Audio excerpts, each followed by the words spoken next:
حي على الفلاح.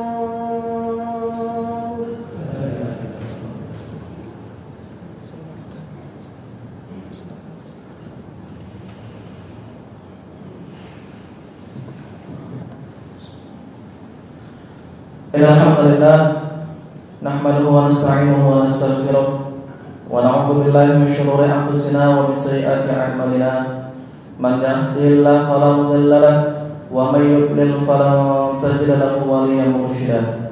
Asyhadu an la ilaha illallah wahdahu la syarika lahu wa asyhadu anna Muhammadan abduhu wa rasuluhu la nabiyya ba'dahu. Fa ya ayyuhal jamaah ittaqullaha haqqa tuqatih faghfiru salawati ila nabiy sallallahu alaihi wasallam. Allahumma salli ala sayyidina wa habibina wa syafi'ina Muhammadin wa ala qudwatil awwalin wal akhirin wa jami'il mursalin wa ala ashabi qarabatin ila yaumiddin. Fa ya ayyuhal hadirun muqarrirun ila Allah ta'ala ittaqullaha haqqa tuqatih wa la tamutunna illa wa antum muslimun. Amma ba'du.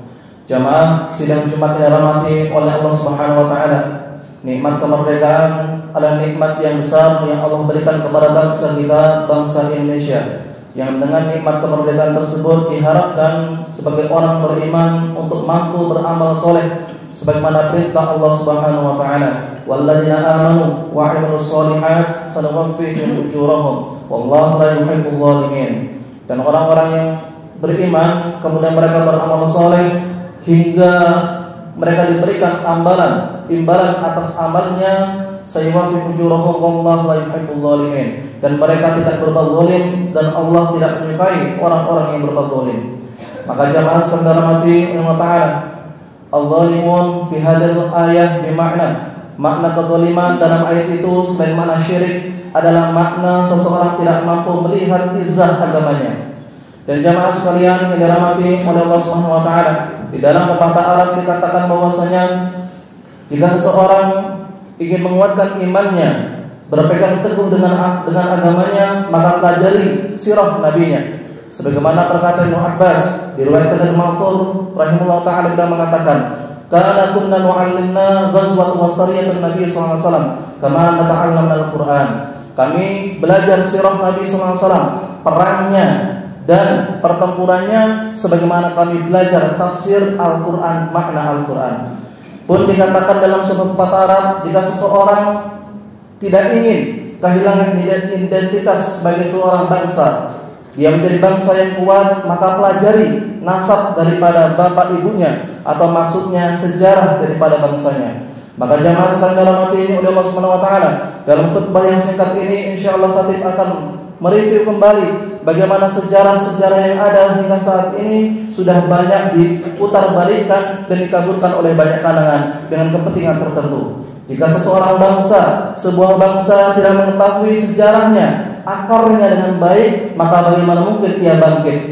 Dikatakan bahwasanya sebuah bangsa bisa bangkit dan dia jatuh, dia akan bangkit kembali karena sebab mengetahui identitas bangsanya. Kita lihat jamaah sekalian, bangsa Turki senantiasa membanggakan Oguz Khan, seorang manusia yang katanya mulia dan seterusnya.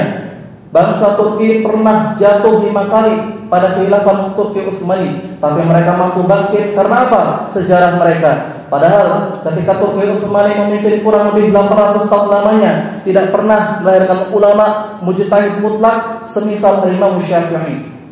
Tetapi kita mengenal bahwasanya bangsa ini mampu bangkit karena apa? Sejarahnya. Dan kita akui jamaah sekalian yang dirahmati oleh Allah Subhanahu wa taala, di negara kita Indonesia ini tidak semuanya kaum muslimin mencintai agamanya. Ada yang covernya Islam, mereka sekuler, liberal, membolehkan hal-hal yang Allah haramkan. Maka salah satu cara supaya bangsa ini mampu kuat, mampu bangkit dan menjadi bangsa yang besar adalah mengenalkan kembali sejarah mereka.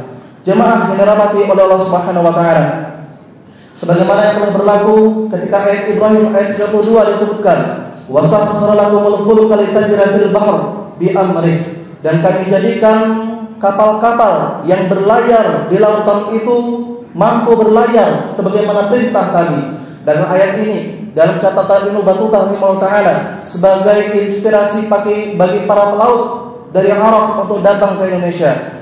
Dari 5 teori yang kita ketahui datangnya Islam di Indonesia ini, teori yang paling kuat adalah teori Makkah yang dicatat oleh Max Weber, kemudian Willy Hamka dan Ahmad Mansur Surya Negara dalam bukunya yang terkenal. Dan jamaah sekalian dirahmati Allah Ta'ala, bangsa Arab bukanlah bangsa yang mengenal kapal, mengenal lautan. Mereka adalah bangsa yang hidup di padang pasir, tapi karena panggilan keimanan mereka arungi lautan yang jauh hingga sampai ke pesisir yang kita namakan pesisir Sumatera atau pesisir Malaka dan seterusnya. Dan jamaah sekalian dirahmati Allah Ta'ala, Islam masuk ke Indonesia pada abad ke-7, yang artinya hanya perlu waktu 50 tahun setelah Rasulullah SAW wafat. Dan kita bersaksi Habibuna Rasulullah kekasih kita Muhammad SAW telah menunaikan tugasnya dengan sangat baik. 40 tahun Khulafaur Rasyidin memimpin, 10 tahun pada masa Bani Umayyah, yaitu sahabat Nabi Muawiyah bin Abi Sufyan. Artinya Islam masuk ke Indonesia pada zaman sahabat, itu zaman Muawiyah bin Abi Sufyan. Dan jamaah sekalian ini dirahmati oleh Allah Subhanahu wa taala, ketika umat Islam datang, mereka datang bukan untuk merusak sebagaimana para koloni yang mereka membawa 3G, glory, gospel, kejayaan, kekuasaan, dan penyebaran agama. Islam ketika hadir di sebuah bumi, ia akan membangun bukan merusak. Maka jamaah sekalian dirahmati oleh Allah Ta'ala, kalau kita cerdas oleh sejarah, kita pintar dengan keimanan kita, maka kita ketahui hadirnya Kesultanan Islam di bumi Nusantara itu bukanlah semata-mata hadir karena sebab kebencian terhadap penduduk pribumi. Sebaliknya, ia bentuk kecintaan jamaah sekalian yang dirahmati oleh Allah Subhanahu wa taala. Kesultanan Islam baru berdiri abad ke-14, yang artinya butuh 600 tahun kaum muslimin untuk menggalang kekuatan yang sangat besar dalam kekuatan politik, sosial, agama yang terhimpun dalam Kesultanan Islam. Dan jamaah sekalian yang dirahmati Allah Ta'ala, para ahli sejarah menulis Kesultanan Islam itu berdiri bukan karena sebab kebencian, tapi sebaliknya kezaliman orang-orang Buddha, orang-orang agama sebelah Hindu yang mereka mengkasta-kastakan menjadi 5 kasta. Kasta Brahma, kasta Ksatria, kasta Wisnu, kasta Sudra, dan kasta yang paling bawah Waisya. Dan kasta inilah yang membuat mereka berperang satu sama lain. Maka umat Islam membentuk satu kekuatan, dan kemudian sebab dibentuknya kesultanan adalah runtuhnya, hancurnya Baghdad pada tahun 656 Hijrah atau yang kita kenal pada abad ke-13 Masehi. Dan jemaah sekalian rahmatullah taala, bagaimana Kesultanan Islam ini mengajarkan nilai-nilai yang sangat penting. Yang pertama, nilai persatuan kaum muslimin, yang mereka pada awal terbentuknya Kesultanan Samudra Pasai, mereka bergelar Al-Malik, yang bernasab, yang membaiat dinasti Mamluk di Mesir, yang mengalahkan tentara Mongol yang dipimpin oleh Saifuddin Qutus rahimahullah taala. Dan kemudian jemaah sekalian rahmatullah taala, hati mereka tertaut satu sama lain dalam jaringan keimanan, dalam jaringan ketakwaan. Dan kemudian jemaah sekalian dirahmati oleh Allah Ta'ala, bagaimana kemudian kita saksikan para Kesultanan Islam ini memimpin melawan penjajah yang membawa nilai-nilai gospel dan glory.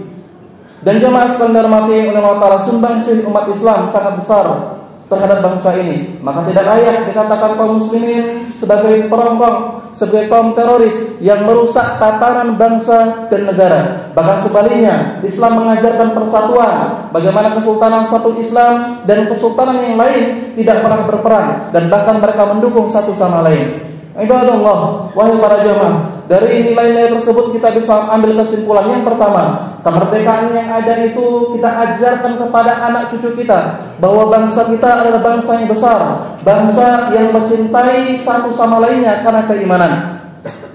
Yang kedua, jamaah sekalian dirahmati Allah Ta'ala, jika kita tidak mengajarkan kepada anak cucu kita tentang sejarah bangsa kita, maka kelak di kemudian hari mereka akan malu dengan sejarahnya sendiri. Mereka tidak tahu ketika bangsa Indonesia nanti mungkin akan jatuh, mereka bingung untuk bangkit kembali. Maka jamaah sekalian dirahmati Allah Ta'ala, kita belajar banyak dari India, dinasti Mogul yang berkuasa 800 tahun lamanya di India. Tapi begitu mereka hancur, India harus dibagi menjadi 3, Bangladesh, Pakistan, dan India sendiri. Dan umat Islam di sana tidak tahu bagaimana caranya untuk bangkit, karena mereka dikabulkan sejarah mereka diputarbalikkan fakta bahwa mereka adalah penjajah di negeri India. Dan kita tidak ingin jamaah sekalian, umat Islam yang sebagai rahmatan lil alamin, dakwahnya kasih sayang, agamanya kasih sayang, akidahnya penuh lurus dan kasih sayang, dituduh sebagai agama penjajah, agama pendatang, agama perusak negara. Sebaliknya, kita akan ajarkan, kita akan perlihatkan bahwa bangsa Indonesia, umat Islam khususnya, adalah umat yang cinta terhadap negaranya. Kepada Allah kita meminta, kepada Allah kita bersandar. Hadan wa ikum ajma'in wattaqu innahu wal ghafurur rahim.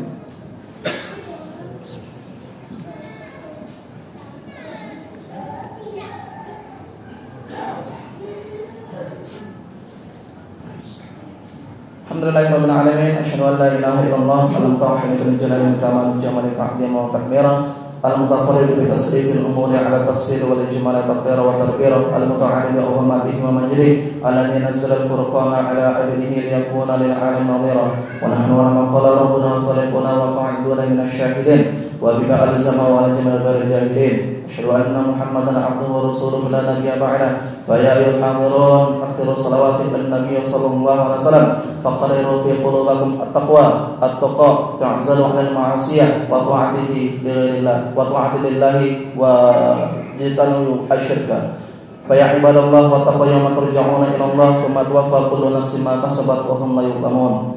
Allahumma ighfir li jami'il mautal muslimin alladhi shahidu laka bil wahdaniyah wa lin nabiyyika bil risalah wa matu 'ala dhalik. Allahumma ighfir lahum warhamhum wa'afihim wa'fu 'anhum wa akrim nuzulahum wa wasi' madkhalahum waghsilhum bil ma'i wal khalli wal barad wa naqqihim min adh-dhunubil khataaya kama yunqqa ath-thawbul abyad min ad-danas. Warhamhumullah bi rahmatika bisarna ma saru ilayk tahta al-janati wal turabi wahdana. Allahumma anzil ilaina barakah wa ni'ma was sakinah was salama fi halat al-balad baladi Indonesia wa fil khasah Madinah Muntang ya arhamar rahimin. Rabbana atina fid dunya hasanah wa fil akhirati hasanah wa qina adzabannar.